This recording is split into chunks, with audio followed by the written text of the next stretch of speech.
voice, it echoes in my mind.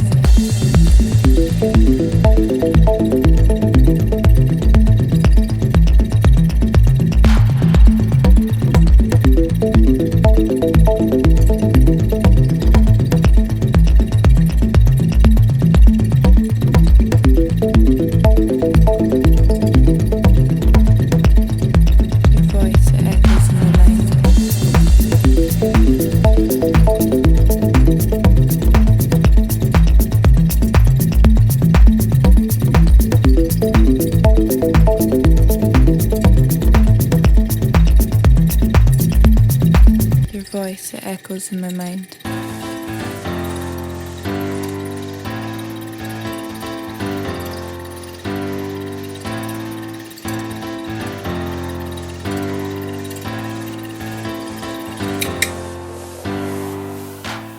Hello everyone, welcome back to the channel. My name is Zaki. Thank you so much for joining me. Today we're going to go on a behind the scenes look at my shoot for GEZNO magazine. We shot a 70s themed editorial here in Los Angeles, specifically in Hollywood. We were able to have an amazing car that was a Cadillac that we shot in, as well as on location on Sunset Boulevard and a few other places around Hollywood. Amazing team came together. Wardrobe styling by Jessica Armstrong, makeup by Aliana Moss, and hair by Karina Tefelu. We had three amazing models, Andrew and Emily at State Model Management, as well as Kensington with Industry LA. They were all amazing. We had a fun time on set.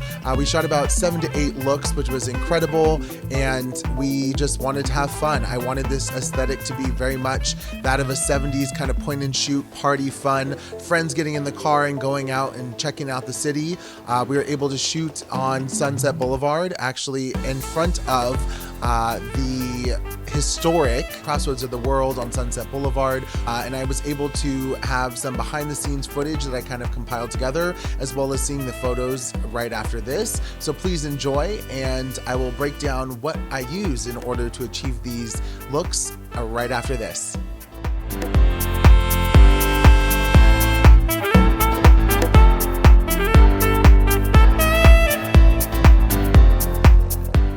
Hey everyone, so going into this, I really had planned to give the photos that very 1970s film aesthetic, that of, Portra, even 400. But unfortunately, when I put everything together, I was shooting on-camera flash for this entire story. I wanted there to be consistency, even though we were changing the locations. But ultimately, I had to kind of ditch shooting the film just because I was carrying a bunch of camera gear around in order to shoot both behind the scenes as well as shooting the photos. I shoot on an RZ67 medium format 120 film, which is a tank and a beast, and to carry that thing from each location, and I was all doing this all myself, so there was no one to really help out in the sense of gear. Unfortunately, I just kind of wasn't able to bring along the film, so this is all shot on digital, but in post-production through Capture One Pro as well as Photoshop, I was able to add in kind of the aesthetic and color saturation, as well as working on the files themselves to kind of give it that overall aesthetic and look that I really wanted to achieve and make it feel like it was very 1970s-esque. The gear I used on this shoot was specifically my Canon 5D Mark IV and the 24-105 L series f4 lens. This is my go-to whenever I'm shooting a fashion editorial and I want to have a variety of both cropped in shots as well as wide angle shots. It gives me the most versatility. I know a lot of people don't like it, but I also know a lot of people that do love it, myself included. And in order to achieve that very 1970s on-camera flash, small point and shoot feel, I actually used a Canon 580EX flash. It's an older flash, but I love it. It's a workhorse. I was able to use a bracket and mount that to the side of the camera, getting it as close to the lens as possible. The nice thing about doing that is that it keeps the lens and the flash close together and shortens the actual length of your shadows. And when you're shooting in tight spaces, it gives you the ability to really blow out the flash on your subject and not have this crazy side angled shadow behind them. And so it really mimics that of an on-camera 35mm point and shoot camera.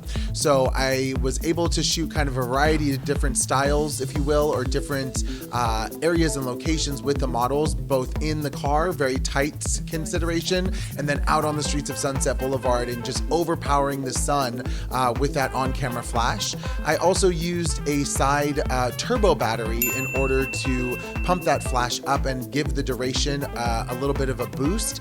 I actually learned this when I used to shoot events and doing red carpet stuff. That was kind of the go-to. In order for you to get the max amount of pops out of your camera, you needed to have an external battery in order to get that going. I actually, side note, funny story, melted the front of my old flash by doing too many pops shooting a red carpet for the GLAAD Awards many moons ago, but that's on another story.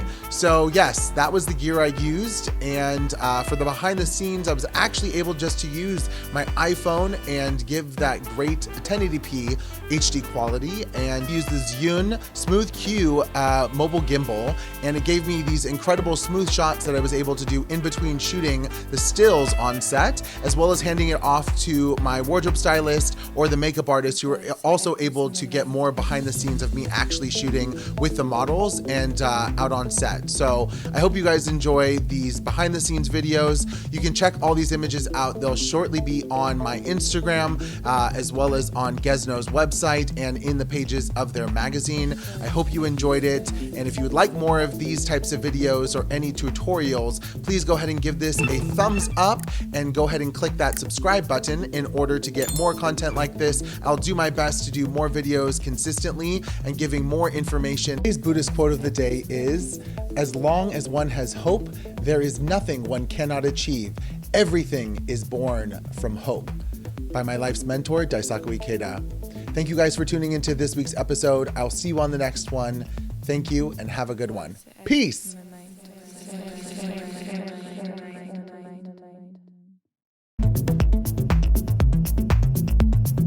Your voice, it echoes in my mind.